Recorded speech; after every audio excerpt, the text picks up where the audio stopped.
particulièrement riche pour l'APA, mais au cours de laquelle, hélas, nous avons perdu des amis très chers, très proches, et qui ont joué un rôle très important à l'APA et pour l'APA. Daniel et René Rigoul, Chantal Cambronne, 3 grands diaristes, Graham Woodruff, Jean-Yves Aberer, Gilles en dira quelques mots, et Elisabeth Sépède qui nous a quittés le mois dernier. Ils nous manquent et nous voulons avoir une pensée pour eux aujourd'hui. Voilà, merci à tous et bonne matinée et bonne journée.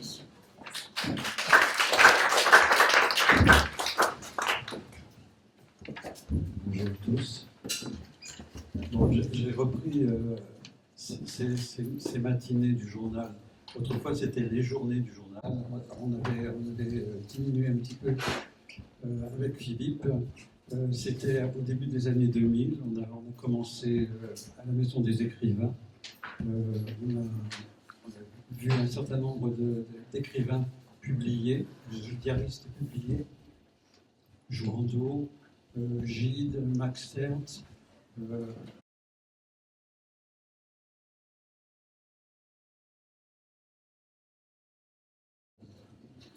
Puis d'autres journaux, de bande dessinée. On a avec une maison d'édition qui s'appelait Hello Comics, des journaux aussi de diaristes qui n'étaient pas déposés forcément à l'APA. C'était. Et puis bon, j'ai un peu pris mes distances avec l'APA. J'ai été recontacté par Claudine à l'occasion des journées de l'autobiographie de 2014, où j'ai aussi écouté Claire avec grand plaisir et entendu parler de Mireille Havet, dont j'avais eu déjà le premier volume il y a très longtemps, je crois, en 2003. Et donc ça m'a donné l'idée, effectivement, de renouer avec ces matinées et de rendre hommage aussi à Mireille Havet, parce que vous allez voir, c'était un personnage intéressant, mais aussi un écrivain de grande qualité. Bon, je laisserai à Claire si elle veut présenter un petit peu sa maison d'édition. Je ne sais pas, chacun peut regarder sur Internet, regarder le catalogue qui est très riche. Il y a beaucoup de gens que je vois dans les salons ici, donc je pense que tout le monde est à peu près au courant. Margot Abascal nous fera le plaisir de faire quelques lectures. Je pense qu'à la fin de cette présentation, on vous donnera la parole pour que vous puissiez poser quelques questions sur qui vous voulez. Peut-être pourrez-vous demander à Margot comment elle est venue à Mireille Havet, parce qu'elle est une experte dans une certaine mesure. Elle a mis en scène plusieurs spectacles. Je crois. Oui. Ces spectacles, je ne me souviens plus vraiment. C'est la rencontre avec Mireille Havet, avec Claire Pollan, avec Emmanuel Montagnot, ici présente. Là, Emmanuel. Et j'habite à côté de la place Mireille Havet, je ne le savais pas. Il y a la librairie page 189 juste en face qui m'a tendu ce premier tome. J'ai rencontré Claire, c'était une grande rencontre, Mireille Havet, et en fait j'ai adapté avec l'accord de Claire, le journal de Mireille Havet pour le théâtre. J'ai demandé à mes professeurs du conservatoire, les grands metteurs en scène comme Philippe Valérien, puis Gabriel Garand, qui ont fait en sorte que la production soit possible. Voilà. Je parlerai plus fort. Oui, ces spectacles reprennent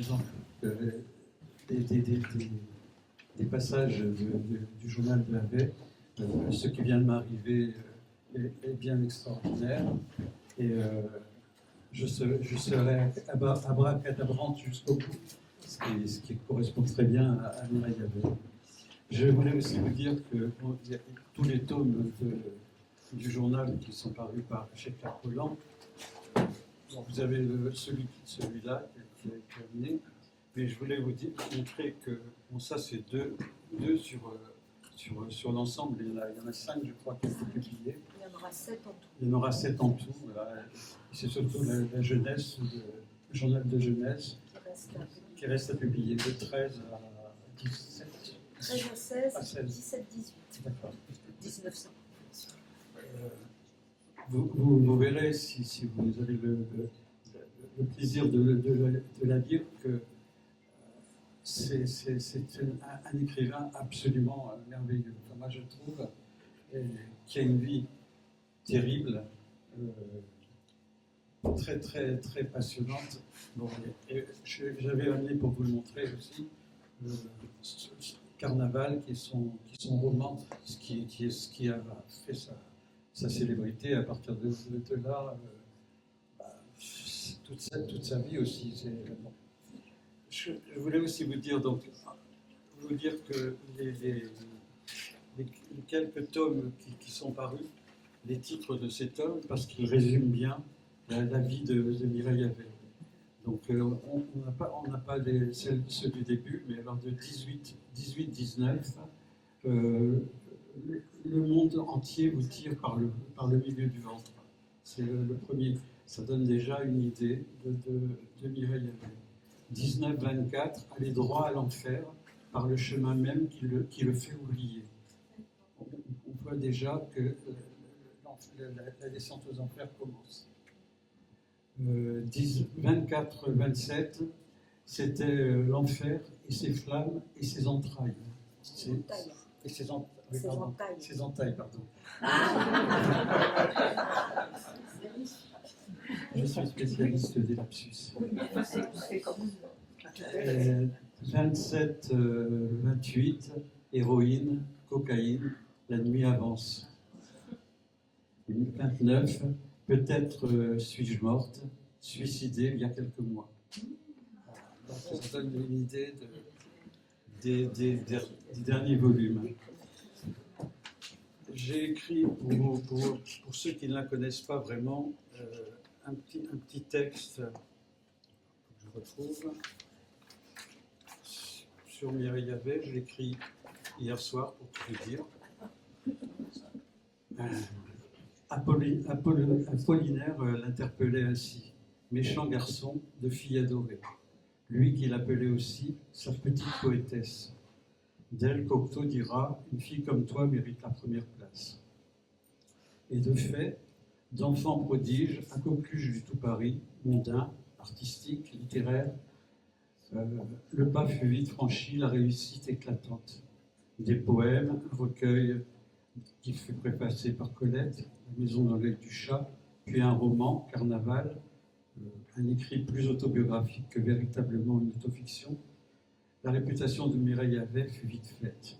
Avec l'assurance d'un avenir d'écrivaine de talent, outre une plume que les plus grands tels Gilles vont lui reconnaître, la jeune femme a du charisme, de l'audace, un art de la séduction à toute épreuve. À l'avant-garde, avec ses cheveux coupés courts, ses allures de garçonne, elle annonce les années folles. Un regard nouveau sur la féminité, illustré par ailleurs par Chanel, ainsi que sur l'homosexualité. Volontiers provocatrice, elle affichera ouvertement ses amours avec les femmes. Les femmes, toutes les femmes. Conquérante, elle multipliera les liaisons, aventurière, avec une vie tumultueuse, comme l'a qualifié Claire Havet. Trop de succès, trop de lumière, le goût de l'ombre aussi, de la noce, des festivités, des plaisirs louches, avec des noctambules oisifs et des accès libertins, fumeurs d'opium, et bientôt grands consommateurs d'autres drogues plus dures. Elle va moins écrire, chercher la satisfaction de son goût du luxe, d'une sexualité débridée, d'une consommation toujours accrue de substances qui la détruisent. D'autres parviendront à se désintoxiquer, elle va aller jusqu'au bout, et pas seulement au théâtre, et pas seulement comme au théâtre dans le rôle de et pas seulement au théâtre, où Cocteau lui donna le rôle de la mort. Donc dépendance, déchéance, misère, oubli. Son nom aurait pu s'être complètement effacé, découvert miraculeusement. C'est son journal que les éditions Clair-Pollan vont publier tome par tome, qui va lui assurer une véritable résurrection. c'est ce que nous célébrons aujourd'hui, ainsi que son talent. Voilà. Donc ça donne une idée d'une vie très, très tourmentée. Et, je crois que vous avez commencé par nous dire dans quelles circonstances le journal est paru, est réapparu, et comment tout le travail que vous avez fait dessus. Parce que je tiens à le dire, parce que j'ai pris beaucoup de notes. Je pense que ce sera pareil pour tout le monde. C'est effrayant. Tout ce qu'écrit avait, il y a des formules absolument époustouflantes, enfin moi qui me laisse par terre. Et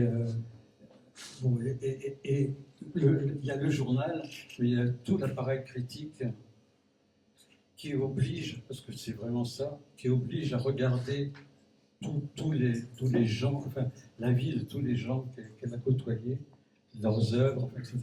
Ça renvoie sur tout un monde. Vraiment, l'appareil critique est vraiment fabuleux. Bonjour à tous, merci d'être des lecteurs fidèles des journaux intimes et de la littérature autobiographique. Au sujet de Mireille Yavet, comment je l'ai découvert?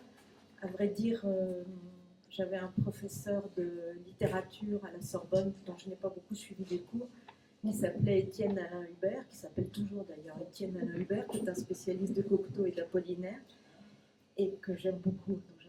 La conversation. Et un jour, je l'ai rencontré par hasard sur le boulevard Saint-Michel. Et il m'a dit hier, je suis allée consulter un journal qui est vraiment exactement pour vous. C'est le journal d'une jeune femme lesbienne et droguée. Je trouvais que c'était une entrée en matière un petit peu brutale, mais juste, effectivement juste. Et puis il m'a donné le téléphone de Dominique Thierry, qui était donc la petite fille de Ludmila Savitsky, qui avait conservé dans son grenier de la maison de campagne le journal de Mireille Yavet. Et j'avais ce numéro de téléphone sur un bout de papier. J'ai attendu très longtemps avant de l'appeler en me disant oh là là, dans quoi je mets le doigt, si ça me plaît pas, est-ce que c'est pas bien, enfin bon, toujours un peu des hésitations au bord de la falaise. On se dit est-ce qu'on franchit le pas ou pas? Et puis je l'ai appelée et sa voix était tellement douce, gentille, timide que ça m'a beaucoup rassurée. Et on s'est vu dès le lendemain. Et elle m'a apporté à peu près 10 cm de haut d'un texte déjà saisi, déjà dactylographié. Pas par elle, je vous expliquerai après pourquoi. Et en m'expliquant les circonstances dans lesquelles elle avait retrouvé, donc dans sa maison de famille, les pages du journal de Mireille Yavet et bien d'autres choses. Donc en été 95, il y a eu un orage dans son village sur les bords de la Loire. Et il y a eu une gouttière, comme on disait autrefois, enfin une fuite dans la toiture. Et elle est allée voir les dégâts. Et elle a vu qu'il y avait plein de cartons et de vieilleries qui avaient été touchés par la fuite d'eau. Elle a tout redescendu, elle a mis ça devant le feu, ce qui pour les archives est un traitement épouvantable. Et elle a attendu que ça sèche. Et puis ensuite, elle a pris des pinces à linge, là aussi tout à fait pas recommandé. Et elle a commencé à regarder ce qu'elle avait trouvé. Alors, il y a des pages de journal, et puis elle a trouvé des lettres d'Apollinaire, de Reverdy, de Cocteau.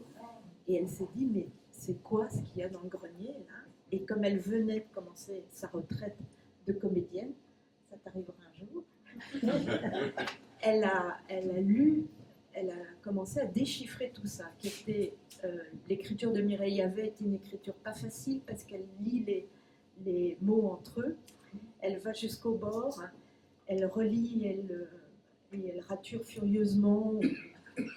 Enfin bon, le manuscrit, il faut prendre l'habitude de son écriture, mais toujours est-il que Dominique Thierry s'est attelée à cette découverte en sentant tout de suite qu'elle avait trouvé un trésor. Et là-dessus, il y a toute une série de coïncidences dont je ne vous raconterai qu'une seule. C'est qu'elle se rend compte que le village dans lequel Mireille Yavet a passé la première année de la Grande Guerre, donc 14-15, est juste à côté de chez elle. Donc avec son mari, ils prennent leur voiture et ils cherchent la maison qui s'appelle Le Colombier. Ils ne la trouvent pas dans ce village des Mets sur Loire, les Mets, M-E-E-S sur Loire.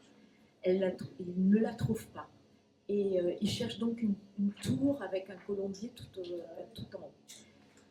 Et il demande à la postière qu'il voit passer comme ça dans la rue. Elle leur dit, mais c'est là. Et en fait, comme c'était une maison entourée de hauts murs, ils n'avaient jamais la vue sur la tour avec le colombier. Donc, il sonne à la porte très précautionneusement et avec beaucoup d'inquiétude. Et la porte s'entrouvre minusculement, comme ça. Quelqu'un demande d'un air méfiant, vous voulez quoi? Et Dominique Thierry, tout aussi paniqué qu'avec moi, dit, est-ce que c'est la maison de Mireille Yavert? Et là, la porte s'ouvre grand, et les gens disent, entrez, c'est la maison de Mireille Yavert. Donc c'est des gens qui connaissaient l'existence de Mireille Yavert par des témoignages autres,